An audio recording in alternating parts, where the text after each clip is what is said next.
Hi, I'm Todd with Proper Website. You've heard the saying, little things make a big difference. And I believe that's true in preparedness, and I believe that's very, very true when it comes to food storage. Now, I want to talk a little bit about food storage, and to go there, I want to open up with just kind of a scenario, right? So we all know, you're watching this, you're a prepper, you're into preparedness.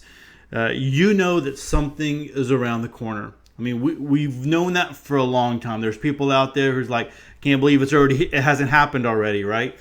But we know it's there. We don't know how bad it's going to get. We don't know what it's going to look like. We really have never kind of been in this situation before where, even if optimism is good in the market, we're so much in debt. It's gone so far that there has to be something. Something's going to happen, right?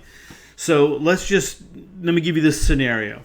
For whatever reason it is, whether it's natural disaster, whether it's economic collapse, whatever, the hammer has dropped, the balloon has gone up, the poop has hit the fan. It's the end of the world as we know it, right? And so that can look very different for each and every one of us depending on where we are in the country, right? Our country is so divided, it's so split. Black and white, Republican, Democrat, rich, poor, all that kind of stuff. And it only takes something small to set it off, and definitely a collapse could. And so it could get very, very chaotic. And we know that, right? We know all that. We have been planning. We have been preparing. We have been purchasing items. We have been, getting our skills up to par, because we know something like that's going to happen. So we know it's going to be chaotic. We know it's going to be pretty bad out there. But when the dust settles and we go back to the new normal, right? A new normal life, we're going to start getting into a routine. And before we get to that routine, I mean, we all have to eat. We're all going to be eating. More than likely because of needing to have something good and hearty and to get out there, and you're going to be patrolling and whatever you're going to be doing, right? You're going to go through the MREs, you're going to go through your mountain house, or you're going to go through all that kind of stuff. Eventually you'll get to your really bulk items, those staples that you have stored away in hopefully in 5-gallon containers and Mylar bags and oxygen absorbers and all that kind of stuff. And so you're in your new normal. You're doing your job, whatever that might be. You come home to sit down and to eat, and you look down at the plate, and it's the same old every single day. Right? Now, granted, I'm one of those that believes that no matter how, if you're hungry, you're going to eat no matter what's in front of you, right? If you're hungry, you're going to eat. Some people don't believe that, but I do. So, but again, we're in our new normal.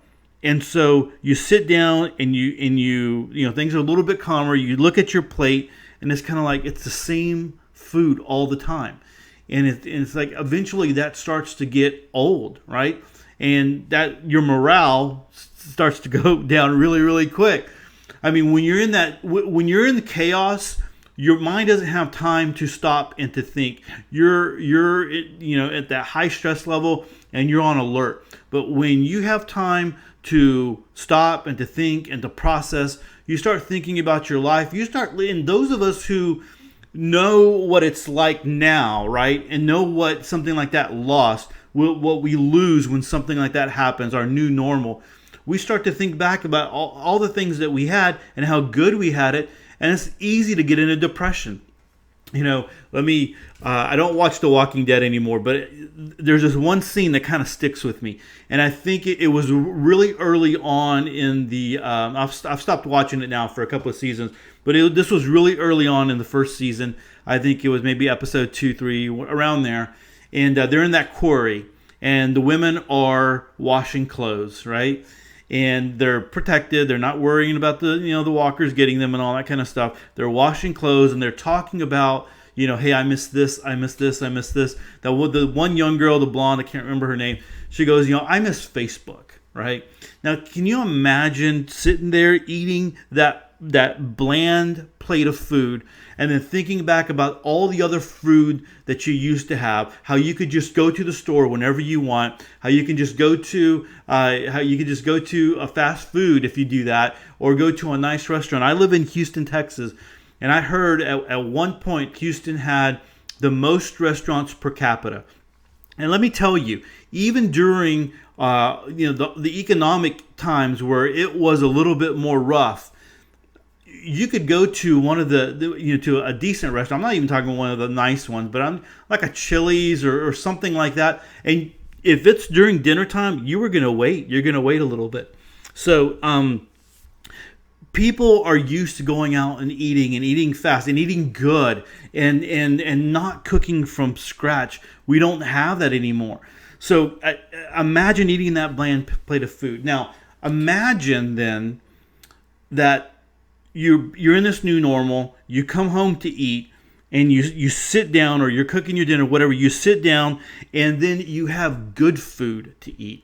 And it's the same food, but it tastes better. It's good. Can you imagine what that would be like? In that new normal, the family, the dinner time, the family table would come back to be that important part where everybody would sit down, and this is a good time of our day where we get to sit down and eat a good meal, and then we start talking and fellowshipping and getting to know each other, right? Talking about our days. It's kind of like the old days, the way people used to grow up, right? And so, when we think about that, that would boost morale. That would be something that would be great. Eating good food. That makes you feel good. And so the reason I'm talking to you about this today and bringing this up in this video is that I'm proud to announce that Prepper website, and I have partnered with Chef Keith Snow of Harvest Eating, and to become one of his affiliates for his new program that he has out.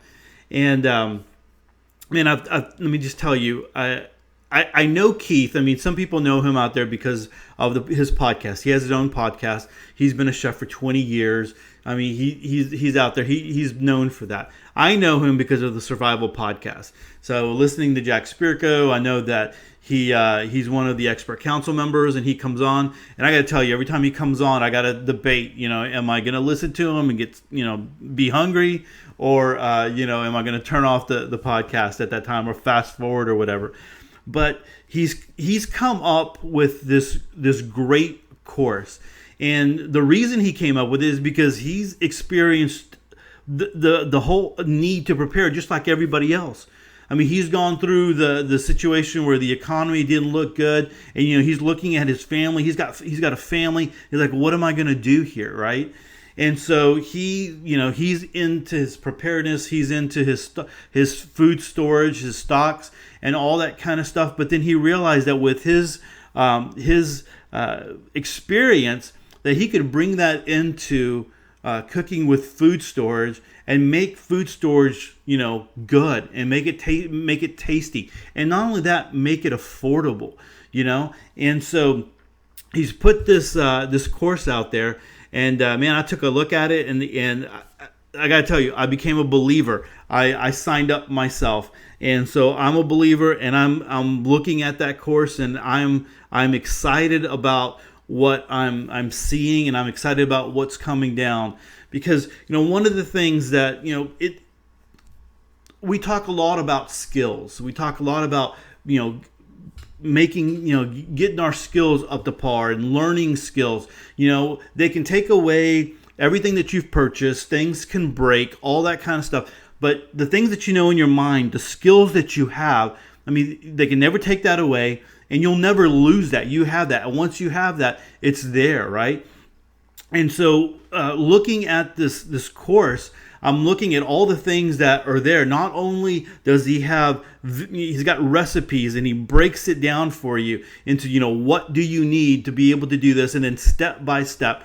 And then he links that with a video, and he's got a video. So not only are you reading the recipe and you knowing what you need to have, and it's food storage items, right? Or it's things that you could easily store for a long time. So not only do you have that, but you have a video where you can see exactly what he's doing, he's walking you through it step by step. So you're not guessing. And so you have all that. And then, part of his course is going to be, food storage, working with, Mylar bags and oxygen absorbers, but then, long-term storage of things that you can, things that are dehydrated, and how to reconstitute that, and then how to store, and the things that you need to store, like spices and herbs, and long-term things that you can put away that are canned goods. And you have all these things that are there. And so it's very, very valuable because it's a skill. Now, not only is a skill for the time when you're going to need it in your, in preparedness, when the poop hits the fan or whatever, but it's a skill for now, right? I mean, there's a lot of people trying to save money right now. And let me tell you, I've got a big family. We go out to eat. It costs a lot of money. So I'm always weighing, is it worth it to go out to eat? Or, do we need to eat something here at home? We can make it, and you can make it for, a quarter of what you're going to go out to eat and spend. And so the skills that you learn, and you're going to learn through this course, because, man, you're watching it, and he's talking about stuff like you put the spices and the herbs in at this time, because this is when you're going to make your, get your flavor. I mean, I know how to put salt and pepper on something, and I know how to put some spices somewhere, but knowing when to put it in for the most flavor, knowing, how to mix the flavors and how to make it come out right so it does taste good. I mean, that's the kind of stuff you're going to be learning. So again, it's not just for preparedness, but this is a skill that you can learn right now. And so one of the other things is that the recipes and the things that he's putting out there, a lot of them are very, very affordable. I mean, he does this one, and I'm going to link to everything down below the video. He does this one where you can watch this video. He does this beans, and it's got coconut milk, and it looks great, right? But then after the video, he's feeding his kid, like his kid's at the kitchen table just scarfing it down, and he's talking to him, but his kid's just eating it, man. It was so good. And and that was just like a really easy, affordable meal to make, And so not only are you learning skills for preparedness, you're learning skills that are benefiting you here and now. You're going to get recipes that are affordable that you can make to save money, in the long run. And so, I'm very proud to announce that I am being a part, that I'm joining up, and I'm a part of this affiliate. And so if you are interested in joining, there's going to be a link, and you can go straight to the website, and you can link up and go ahead and buy into it. And the thing is that this is not a course that's going to go away, in a month, or you're not buying a month. You're not even buying a year subscription. You're buying a lifetime subscription. And so we're getting in on the ground floor, and he's putting things in there. And so you're getting it at a great rate. And so eventually it will go up, but he's adding things to it all the time. So you get all the entry into the course. You get forums. You get all that kind of stuff. But so you have that, and you can go straight to the website, and you can sign up there. But if you're still not 100%, like, hey, sure, Todd, this is something I want to do, there's going to be another link down to a mini course. And you can go sign up. You hit the link, you go sign up for the mini course, and you'll get you'll put your email and all that kind of stuff in there, and then you'll get confirmation. You'll have access, and you'll get it's like a 45-page ebook, right? PDF, and you'll get information about where he's coming from and why he's doing what he's doing. But then you'll also get 2 recipes, so you get to see it, and you'll be able to see the videos on the other website, on the other link. and so you'll get an idea of what he's talking about. There's 2 other videos, so there's 4 other videos that you can take a look at and just kind of get an idea of what the videos are going to be. But then in the mini course, you get the idea of what the recipes will look like and how easy these recipes are gonna be to make. And again, with the skills that you're going to gain and all of that. I mean, to me, it's just such a great thing to. This is not, again, you're not learning firecraft, and all that is important, right? Firecraft and bushcrafting and all the things out there. But cooking, you do that every single day. Eating, you do that every single day. And you can use this every single day. So I really encourage you to go check it out. If you have any questions, go ahead and leave me a comment below the video. I'll be happy to answer it for you because, like I said, I'm in there. I'm checking out the recipes. I'm looking at the videos. I'm going to be in the forums lurking. If I can't answer the question for you, I'll be happy to pass the question on to Keith and have him answer it, and so get an answer to your question there. But I just highly encourage you. I think this is something that will be a benefit, not just in preparedness, but in your life. And you start making this great food. You can just imagine your family coming around, and they're going to want to be a part of it. You can include the kids in the cooking and all that kind of stuff. And so, be on the lookout. I'm going to be doing some of these recipes. I'm going to be trying them out myself and on my family. I'm probably not going to make videos of me doing, the recipe because Keith already has that, right? But I'll definitely be posting them on the Prepper website Facebook page and also on my Instagram. You can get those on. If you go to prepperwebsite.com, I have links to all that. You can kind of link to that, and so as I do them, I'll be posting out there as well and sharing those out, and letting you know how it's going. But I do encourage you, get on the ground floor here before prices increase. Get on the ground floor and be a part of something great, and improve your life. Learn a skill that is beneficial every single day. All right. Hey guys, thanks so much for watching, and I wish you all the best. God bless.